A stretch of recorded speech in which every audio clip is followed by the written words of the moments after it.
There is a stigma around STIs. Even with perfect hygiene, people are still getting UTIs. Especially Black women have been subjected. They've been used, they've been studied, they've been cut open and experimented on without consent. Period pain is normal, but period pain that interferes with your daily life is not. What if the reason you haven't gotten answers isn't because your body is broken, but because the system was never built to listen to you? Welcome to G Chats. Hi guys, welcome back to G Chats here in the G Spot with your host, Gianna Jara. And I am so excited to talk to you guys again. And I'm super excited for this week's episode because we are going to be doing a reaction video to feminine hygiene routines and basically giving some insights as your biomedical engineering big sister who studies female reproductive health, letting you guys know what you shouldn't do, what you should do, and kind of correcting some of the information. There's some things that I'm sure I will agree with and I will like, and then there's other things that I'm probably going to say you don't need it. Now, quick little disclaimer, I am not super strict on like body care. If you like fragranced lotions, use a fragranced lotion. Like, I'm not going to be policing people's like lotions and perfumes and stuff like that. Like, I use scented lotion, I use scented perfumes. I like to tell people gentle is always better. Things like using a scrub. I use scrubs. I don't recommend using them every day, but you can still use a scrub. So things like that, like, understand I am not super strict on like body care. Use what you like. If putting on scented lotion gets you excited to moisturize your body after the shower, use scented lotion. Like, I'm not going to tell you no. I'm more so curious in this episode to kind of explore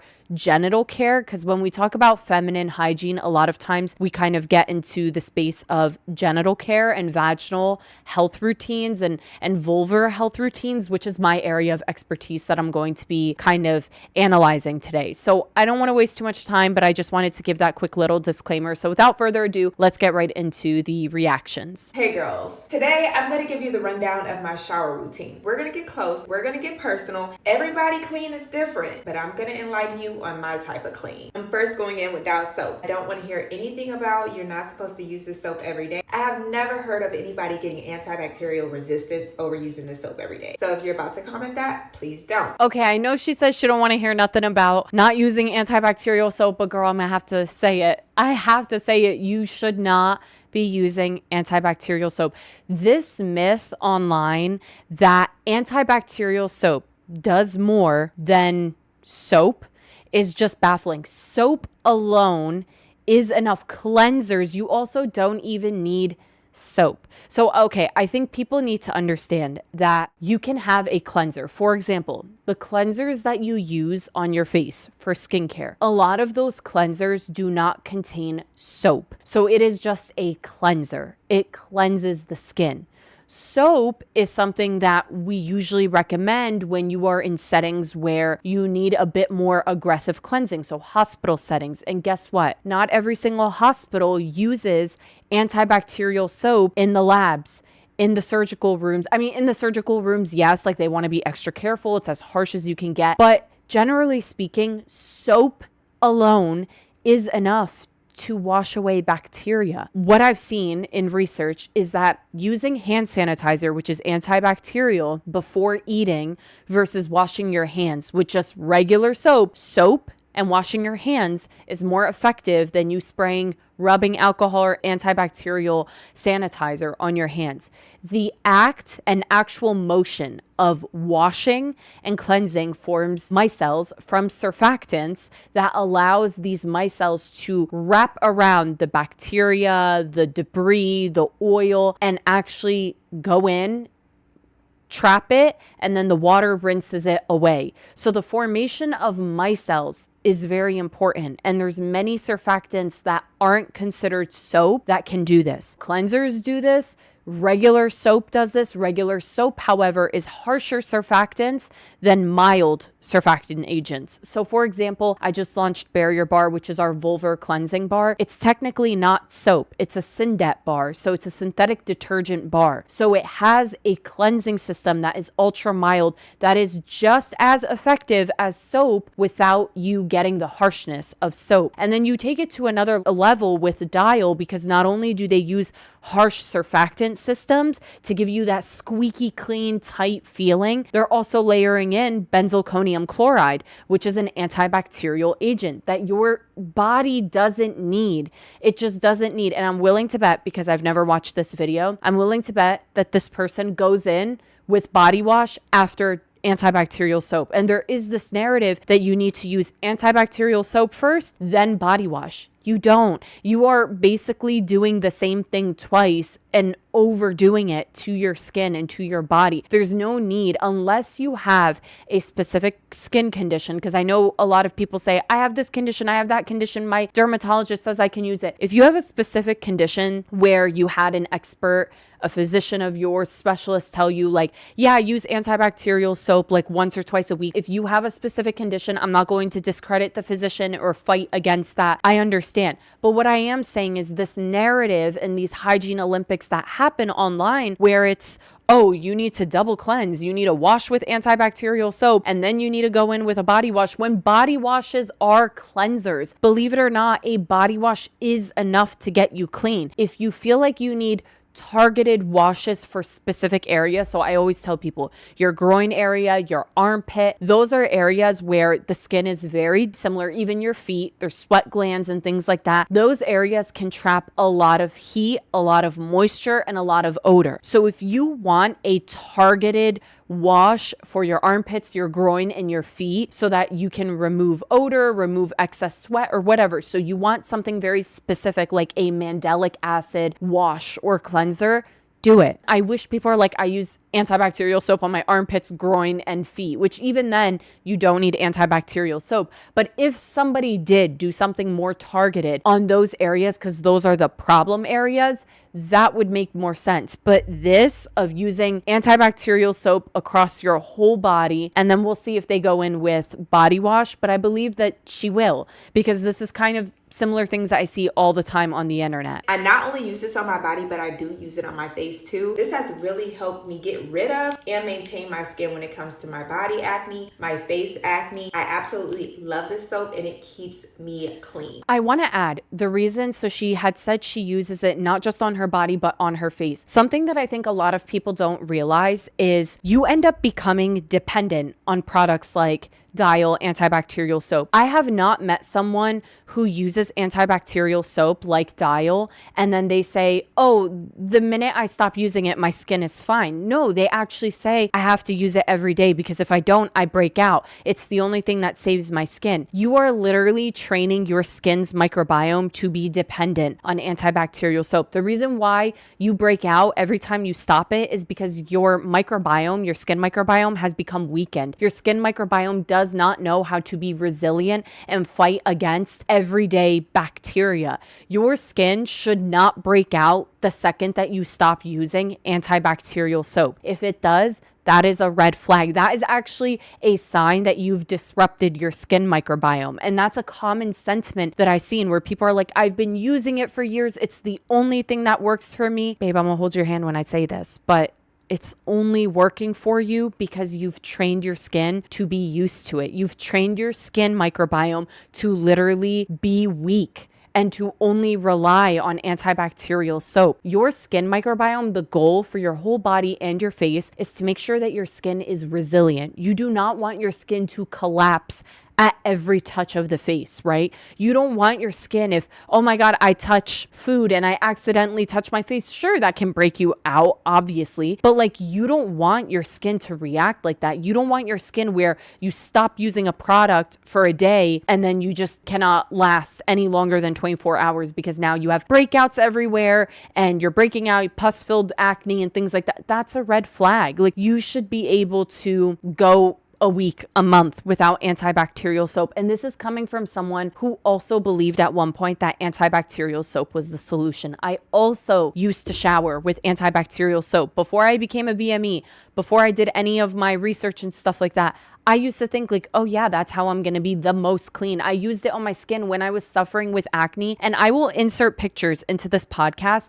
of like during the time that I was in college, I was using antibacterial soap and this is what my skin still looked like. And yes, it would clear it for a day, but I started to realize as I pursued this education and my degree that, oh my God, using antibacterial soap is not actually solving the problem. My skin microbiome is becoming weaker. I am training my skin to be addicted to the antibacterial soap. That is harmful. You want to give your skin loving ingredients. You want to strengthen that barrier. You want to balance the microbiome on your skin so that it can be resilient. It's the same concept with vaginal health. I talk about this all the time where people are so caught up in using boric acid, for example, using apple cider vinegar baths, using all these things to balance or disinfect their vagina. Like people are always like, put a boric acid in after you have sex. It'll just clear everything out. And I'm like, you don't want to be dependent on boric acid where every time you have sex, you need to freshen up your vagina. Your vagina should be able to freshen itself up if you train essentially the vagina to do that. If you make your vagina resilient, and the way to do that is by balancing the microbiome. If you feed your vagina the good bacteria that it needs, it will balance its pH on its own. It will combat the bacteria on its own. Research shows us that if you have a dominating presence of lactobacillus in the vagina, you are less likely to contract STIs, because if your vagina happens to come into contact with an STI, it can potentially stop it from overgrowing and causing problems. That includes HIV. We've seen research that shows lactobacillus dominance has been able to stop the viral adhesion to the vagina of HIV.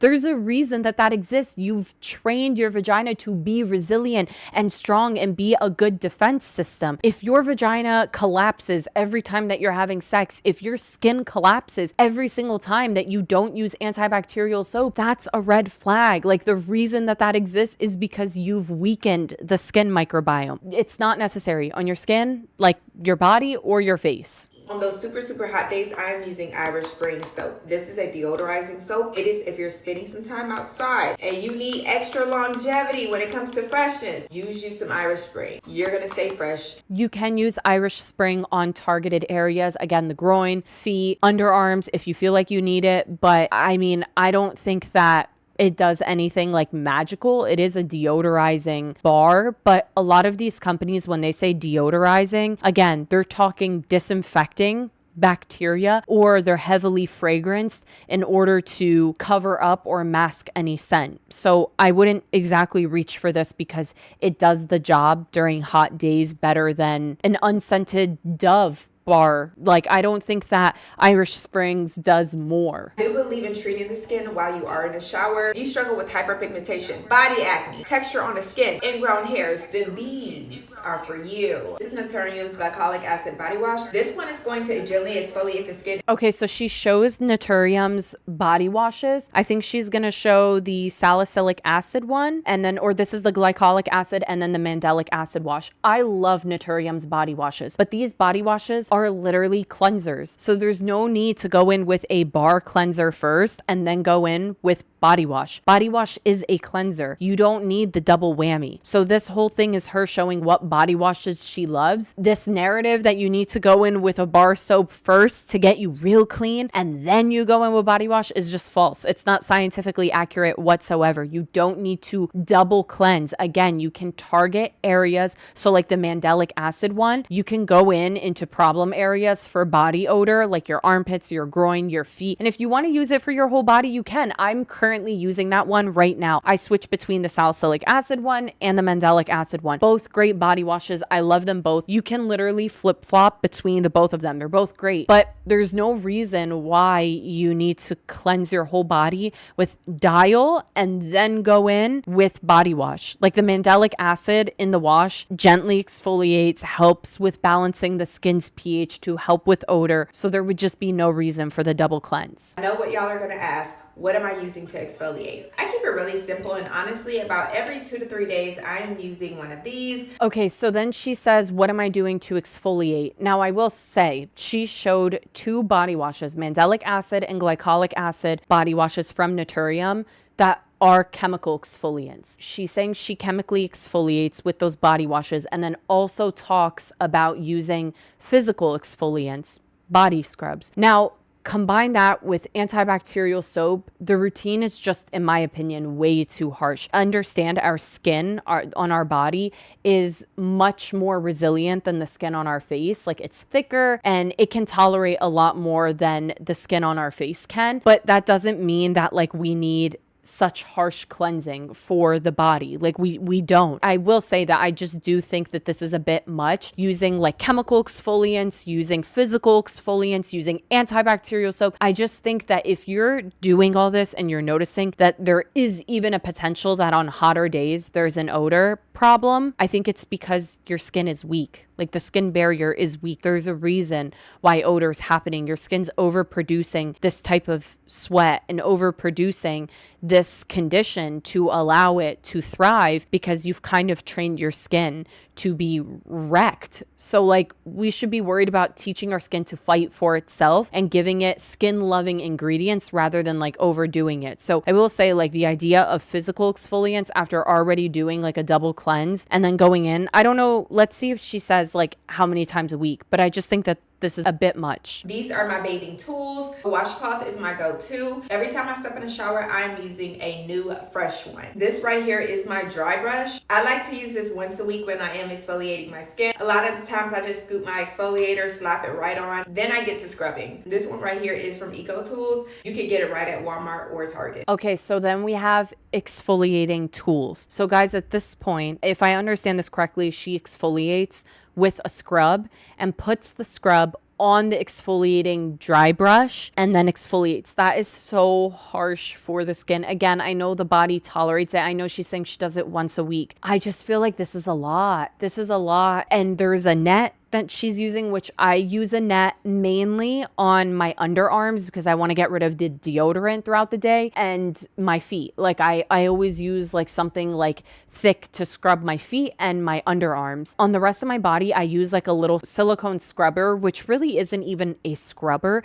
It's so gentle and it just like gives you a good lather. I think that that's enough. I mean, a washcloth is fine because it's not as harsh, but it still does have some manual exfoliation as well. Actually has an African net. Yes, they do. And yes, it does have the knots. I love using this, and honestly, I probably use this every single day. I do like to throw these in the washer. So she's saying that she uses the exfoliating net every single day. Again, like, we're just seeing double cleanse, antibacterial soap, then we're using mandelic acid or glycolic acid with a net, and then once a week a brush with a scrub. It's too much. There's no reason that your skin needs this much. It just doesn't. It's too much. And we cannot forget to make sure we are washing our vulva. You need to be using a soap for your girl downstairs, and I love to use Honey Pot, the Equate Feminine Wash, as well as the Good Wash. This is so good and it's sold at Target. Okay, so she mentions feminine washes. I think the option she shows, the Equate one, was a good option because it's dye-free, scent-free, so that one's good. It seems like very like bland and good. They're all liquid formats, so they're naturally going to be not as soothing to the vulvar tissue the way like a cleansing bar like with Meraki Co's would be, but it's obviously better like than if she showed Monistat, Vagisil, or something like that. So like, they're better options. But I know like Honey Pot has like a calming lavender in it. You don't need essential oils for your vulvar region. It's not necessary. It doesn't do anything. It adds zero benefit to your vaginal health or your vulvar health. It's unnecessary. And then the other one, I wasn't really familiar with it. She said it was sold at Target, but I haven't seen that one, so I don't know the brand. I can't really comment because I don't know the formulation. The Equate one looked decent because I saw on the bottle it said dye and fragrance free, which is good, and it looks clear. So I'm sure it's just like as simple as it can get in liquid form, which is good. I mean, you want it to be as simple as possible, but liquid formats are generally speaking a little stripping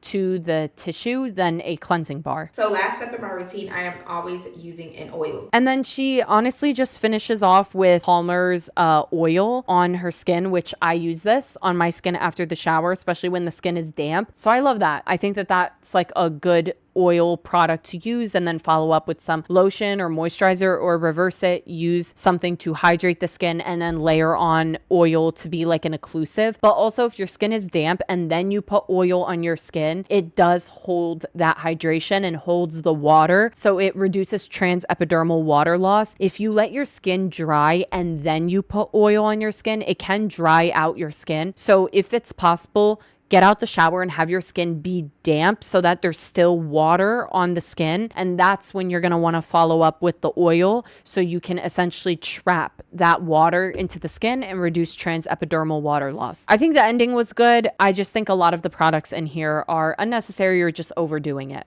And let me tell you this, just make sure your pH balance is intact each and every time, okay? Each and every time you want to wear a certain dress, you want to wear some shorts, you want to wear them leggings, you want to wear a one-piece jumpsuit, a romper, baby, a thong. Before you wear a thong, get your coochie in check. That's what Boosie said, okay? But let me just tell you this. As a woman, as a female, as a lady, as a girl, you want to make sure that your pH is in check. One way you can tell, I want you to take any finger on your hand, okay? Preferably the middle because it's a little bit longer.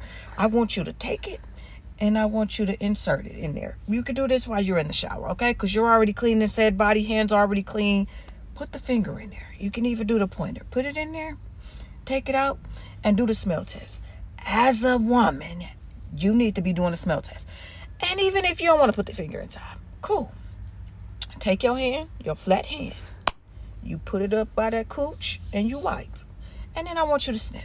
Now, I will say, I love the idea of teaching people with a vagina to be very in tune with their body. There's nothing wrong with putting your hand, rubbing it on the vaginal opening, the cooch, and sniffing it and seeing what that smells like. Is it foul? Is it fishy? Does it smell like sweat, like onions? Is it just like all day vagina, or is it foul, like something's going on? If you put your finger, if you're comfortable with that and you put your finger in your vaginal opening and sniff it, I also think that that's a good like sniff test to make sure that everything's good. Obviously with clean hands, there's nothing wrong with that. So I think that that's like not a bad tip. Like we should be okay and comfortable with like checking our bodies and not feeling like, oh, I shouldn't touch it. Oh, that's like a no-no. Like, no, it's okay to touch your vagina and double check that everything smells good. Just don't be overly paranoid about every single scent. Your scent's going to change throughout your 30-day cycle. Your scent's going to change if you're stressed out. Your scent's going to change if you had a really long day. Odor will change. What you're looking for is foul odor, fishy odor, something that you're like, ooh,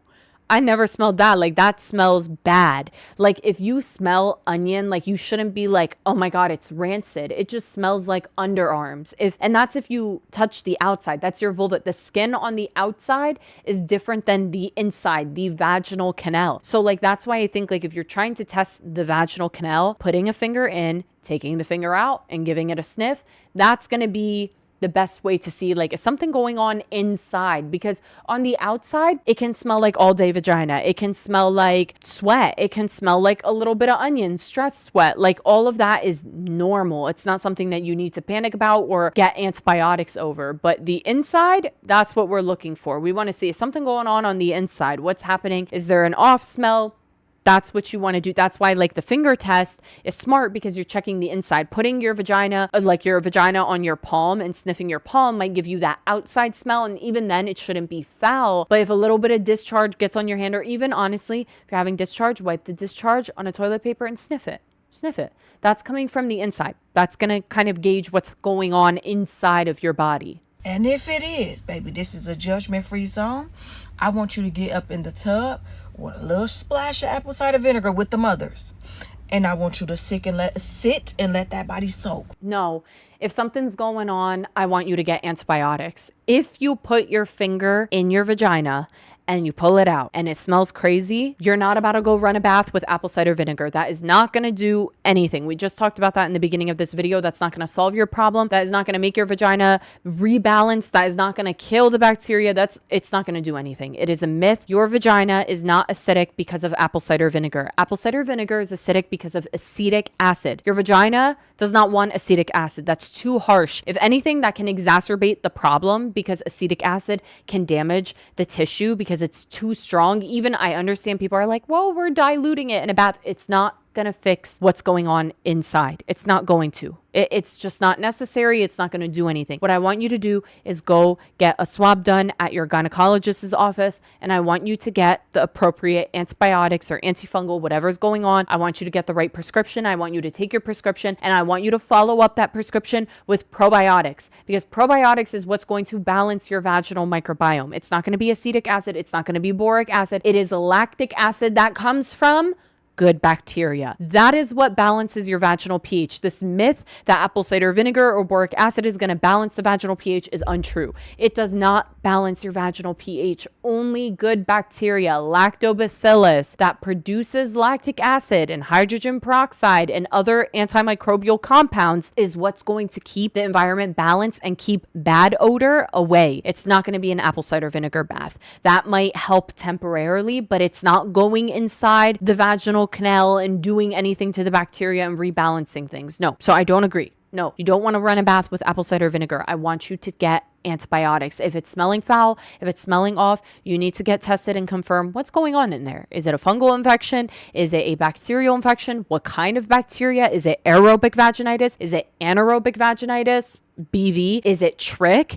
Is it chlamydia? Another STI? Like, you need to figure out what is causing the odor. You're not about to lay in a bath of apple cider vinegar. You need to get treated. If something is smelling that off, it's telling us something is in your vagina that shouldn't be in your vagina. Something's overgrowing or something is missing. So you need to get treated, because if you leave these things untreated, it can spread up to the upper reproductive tract, like your uterus and your ovaries, and cause pelvic inflammatory disease. So you need to make sure that you get treated. You don't want to use these at-home remedies that don't actually correct the problem, because they don't. They don't fix the issue that's happening at hand, which is an imbalance in the vaginal microbiome.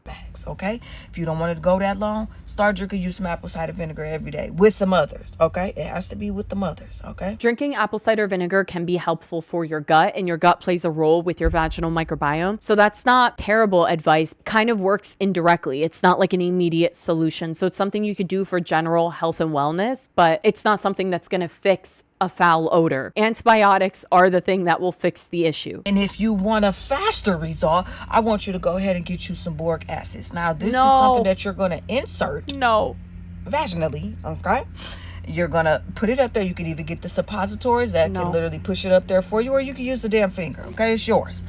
And you push it up there overnight. And then in the morning, by the morning time, you want to wear you a pad or a panty liner so that all that ushy gush can start coming out, okay?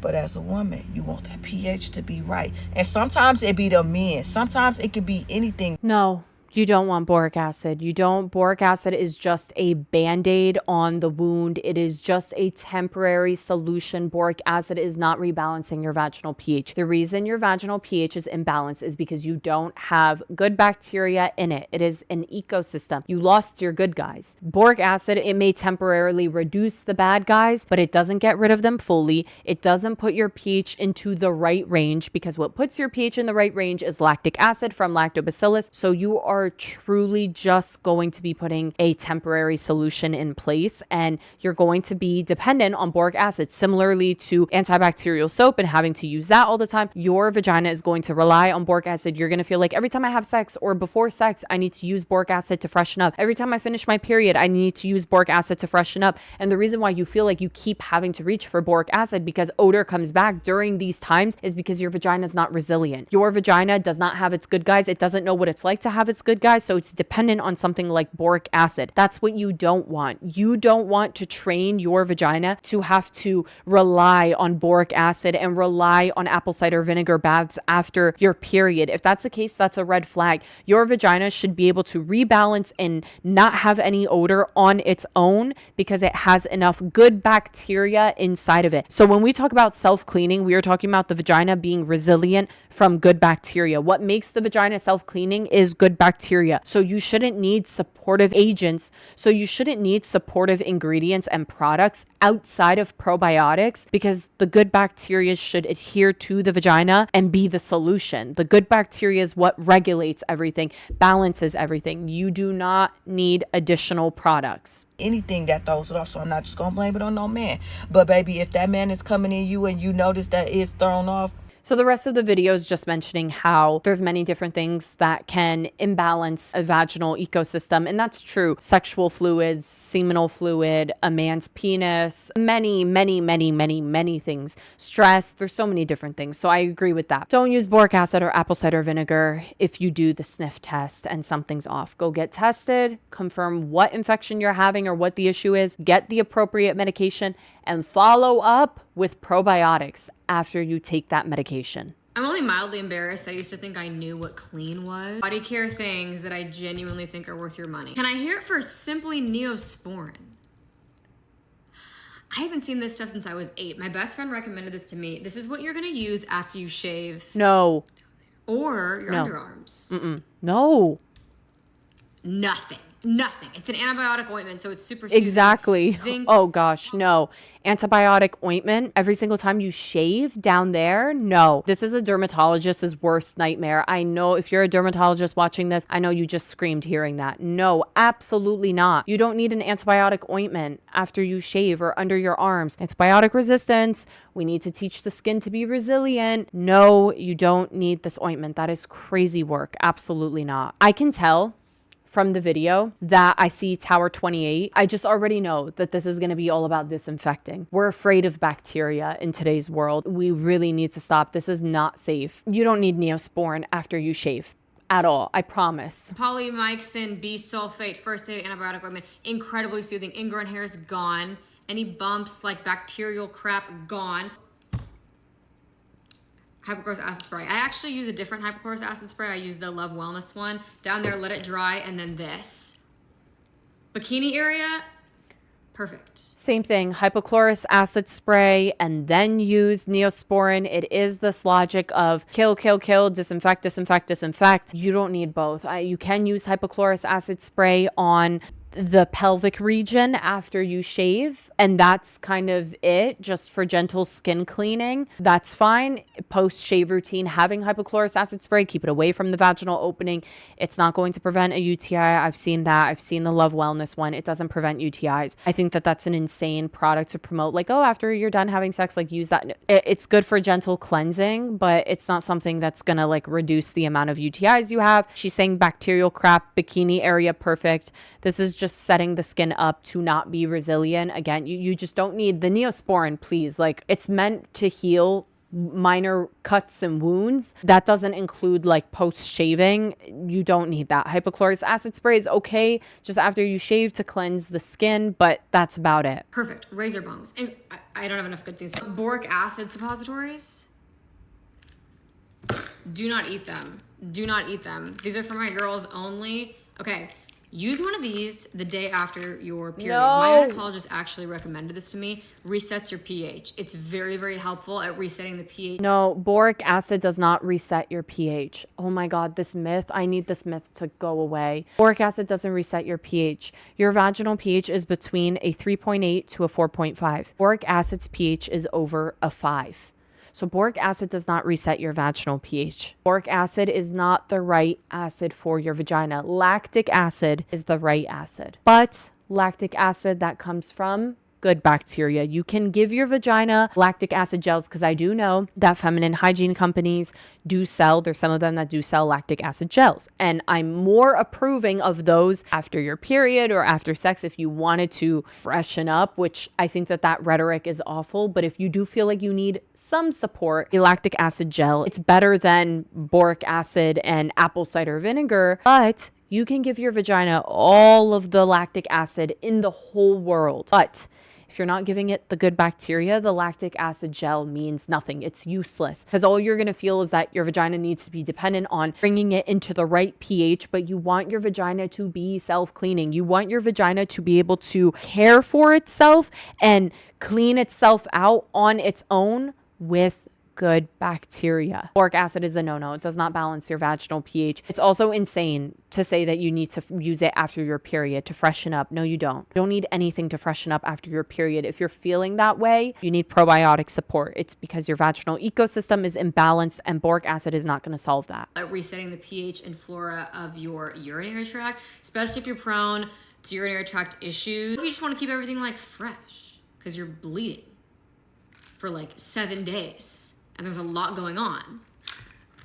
This will help reset you. These Boric acid does nothing for the urinary tract, so no, it doesn't do anything for the urinary tract. It doesn't balance your pH of your urinary tract. And then on top of that, even if you're bleeding for 7 days, you don't need boric acid to freshen up. I think that rhetoric is harmful. This like stigma on women that like we need to do the most to stay clean. Like again, your vagina will be able to reset on its own if the ecosystem is balanced. If the ecosystem is maintained and balanced, it's going to be able to say, okay, like we had alkaline blood in our vagina for 7 days, clearing this out and rebalancing to the healthy pH that we need. The vagina is completely capable of doing that all on its own. You don't need boric acid. These Naturium body washes. I'm obsessed with chemical exfoliants. Any AHA, BHA chemical exfoliant, incredible. Antimicrobial, antibacterial, so it's great at preventing acne, smell, any bacteria causing issues, which is a lot. I love Naturium's body washes. I already said this, but again, I think the rhetoric is all about antibacterial and all of that. Salicylic acid has like antimicrobial properties, but it's not like an antibacterial cleanser, if you will. I just feel like this is just centering bacteria, and being afraid of bacteria and getting rid of bacteria. And it's like, we want our skin to be strong and resilient. So I like Naturium's body washes, like no hate on that front. Like I think they have great body washes, but the reasoning is like, if you have body acne, yeah, you can use it as a gentle skin cleanser to support the microbiome and get it into a state where it's not overproducing excess oil and sebum production that's allowing for acne to develop. But I don't think the rule of thumb should be, we want to get rid of all bacteria that's causing odor. KP Bump Razor Body Scrub, but listen, because everyone loves this stuff. It is absolutely phenomenal because it's 10% AHA. Bump Scrub, it has 10% AHA. We're just seeing a lot of exfoliants. I think it's a little bit unnecessary. I leave it on kind of like a mask. So if I wherever I have KP, like thighs, back of my legs, a lot of people get on the back of their arms. I do this on my underarms. So I use this, and then I use this, and I let this sit for a little bit, and I let it do its thing. Oh my gosh, just like fresh. No bumps, no ingrown hairs. We need to be careful with overusing chemical exfoliants because you guys are going to get chemical burns.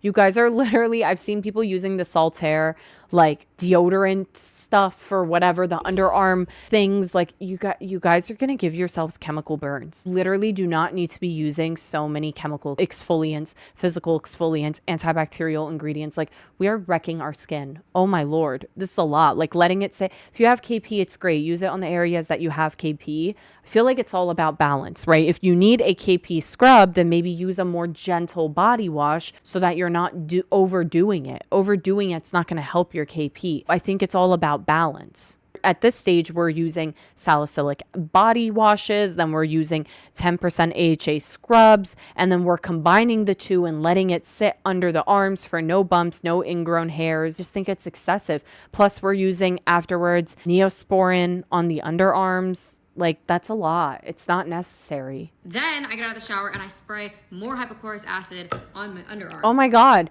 So I just said it's using salicylic acid body washes, KP scrubs, then Neosporin. But wait, before the Neosporin is Tower 28 hypochlorous acid spray on the underarms. Like, this is crazy. Your skin does not need that much. It doesn't need that much exfoliation and that much disinfecting unless you have like a skin condition. Normal skin does not need this. And if you feel like you do, unfortunately, it's because you're weakening your skin and your skin's becoming dependent on this type of routine. To kill any remaining bacteria, help reset the pH of my skin. I will use the Love Wellness one, but this one's fine too. Hypochlorous acid spray does not reset the pH of your skin. That's not true. Let that dry. Oh my God, The Primarily Pure deodorant. Listen to me. I'm serious. Like, I have the highest maintenance underarms in the entire world. I don't even know how to explain that to you. We know. Than that. Like, every issue, it's just a lot. Like, whatever. I like this Primarily Pure one so much. I know. Oh, it smells so good. I don't know what Primarily Pure is. I have no idea. I've never seen it. I know it's not technically an antiperspirant. Something about it really prevents you from sweating and just keeps you, I just feel like dry and clean and smelling nice for like 12 hours. Okay, whatever toner you're using on your face, whatever chemical exfoliant you're using on your face, whatever. This is one that I take a shot every time I say whatever in this video. This is one that I didn't love for my face. I use it around my ears, behind my ears. You can also use it on your underarms. You can also use it on... Just use some damn soap and water behind the ears. Like, you don't need to exfoliate behind your ears. Every day when you shower, make sure your hair's out the way. And even if your hair gets wet, oh well, clean behind the ears with some soap and water. I use the cleanser on my face to get behind my ears, and I clean my ears because I'm someone who cleanses and washes my face in the shower. I'm a night showering girly. So at the end of my days, I like to shower before I get into bed. That includes taking off my makeup. So I do a first cleanse with like an oil cleanser, and then I go in with like a foaming gentle skin cleanser, and I clean my ears and the back of my ears. That's enough. You don't need to be putting it behind your ears. And then she suggests using it under your arms. You're going to have chemical burns. You're using salicylic acid washes, then a KP 10% scrub that you're letting sit under your arm, and then you're using hypochlorous acid spray plus Neosporin plus whatever this deodorant is, which I'm willing to bet she said it's not an antiperspirant. So all these new like, oh, aluminum free deodorants, they all have some kind of chemical exfoliant in it. So I'm sure it's a chemical exfoliant. And then she's talking about using a toner, a chemical exfoliant toner that you use on your face, on your underarms. No, that's so much. You don't need any of that. This is like overdoing it. She's saying I have high maintenance underarms, and I don't know why. If you have hyperhidrosis or a specific condition, see a derm, a specialist. But this is too much. This is not good for your body at all. The back of your legs after you get out of the shower. So I do this, and then I do this. You can also use it on your bikini area. Just be really careful to not get down there. But a chemical exfoliant like this is gonna really help, again, all of those things that I just said. Keep the skin youthful and clean, like extra clean. Get all of the dead skin off. Extra clean. Like, how much cleaner do you need to get? That's what I'm saying. Like, I think this is the hygiene Olympics, like this narrative of like, you have to do the most to have the cleanest skin in the world. No, you don't. Like, I feel like we're battling on who's cleaner based on who uses the harshest products. Putting the Glow Recipes toner on your bikini area does not make your bikini area cleaner than anyone else. If you struggle with razor bumps or some odor, sweat, stress sweat, get Lumi's Mandelic Acid Cream. Try to find one of those like cream deodorants that you can almost use as a lotion after the shower in your groin area and call it a day. Mandelic acid is a chemical exfoliant. It's more gentle, but it helps with odor and it will help with skin conditioning. So yes, it'll help with exfoliating lightly, but also help with odor. So you're feeding two birds with one scone. There's no reason that you need multiple products. Unnecessary. It's not necessary. I literally drench myself in oil head to toe. This is the L'Occitane almond oil. That's body oil. That's fine. She's talking about her nails. That's fine. We can ignore that. She's talking about cuticle oil. Okay, so that was everything for that video because the rest of the video was all about essentially like hair and nails and stuff like that. So just way too harsh of a feminine hygiene routine. Way too harsh. Really should be gatekeeping this information, but I feel like I need to put you on. I get so many compliments on how I smell, and I have a very extensive hygiene routine, so I'm gonna go through everything that I do to smell amazing all the time. Okay, first things first, we're starting in the shower, of course. The first thing that you wanna do in the shower is wash your body. I'm gonna be using a regular soap. My favorite is the Dove Sensitive Skin soap. It's basically like a liquid bar of soap in a bottle. I use this little like rubber loofah so it doesn't hold any bacteria or anything. You can get the loofah off of Amazon. That's our first cleanse. Gentle cleanser. Little silicone scrub. I approve. That's cleansing your skin. That is great. Between that and our second cleanse, we're gonna take this Tree Hut body scrub, and I like to use this just in my armpits to get any of the old deodorant off. You're also gonna exfoliate off like any old spray tan if you need to, and then we're gonna go right into shaving. I love to use the Tree Hut Tropic Glow shave oil. It smells so good. I still smell. I like that. Scrubbing just areas that you need it under the arms, get excess deodorant off. That's fine. Great. Now we're on to shave routine, shave oil, so there's no drag. This is great. Still smell this on my skin after I get out of the shower, which is what I love so much about it. After I shave with the shave oil, then I'm gonna wash my body again. And my favorite body wash has to be this Sol de Janeiro shower oil. So I love the idea if you use a shave oil and there's still some of that residue after you shave your skin. I need to cleanse my body. So I like to cleanse, especially on days that I am shaving. I like to cleanse my body first because I don't want to shave and open up the cuticle and or any minor wounds without it being on clean skin. I feel like that's how you reduce any breakouts post shaving, is by making sure that the skin is clean when you go in to shave. However, I do need some sort of shave oil while I'm shaving, and I don't like to leave that oil on my skin after I'm done shaving. So I also then go in with either the same cleanser, or in this case, she's showing a cleansing oil or a body wash oil from Sol de Janeiro. So she obviously loves the scent of it and the feel of it. It's great to just kind of add some hydration with a nice wash after shaving and just rinsing away any of that oil from your shave oil. Or if you have a little bit of cut that happened from shaving, a cut or something like blood, and you want to wash it away, I think that this is fine. I know it says it's an oil, but it turns into, it suds up. It turns into a body wash. This smells so good. And I will be laying in bed at night and I can just smell this on my skin. I literally can't stop smelling myself. If you're against feminine wash, then skip this part, but I'm definitely not. I love this wash. This is the VH Essentials Tea Tree Oil and Prebiotic Daily Feminine Wash. It leaves me feeling so fresh. I don't like the VH Essentials wash because it has cranberry in it. Anybody who knows or understands the science of cranberry knows that cranberry in a wash does nothing. Cranberry is helpful if you consume it for UTIs, but it's in there to trick the consumer into thinking it was made for the vagina, but the cranberry doesn't do anything. So I think it's just a gimmicky product. I know it's super affordable, so I understand why it's popular. And if it doesn't give you any problems, that's great. It's not the best thing for your vagina. And with Morocco Coast barrier bar is better.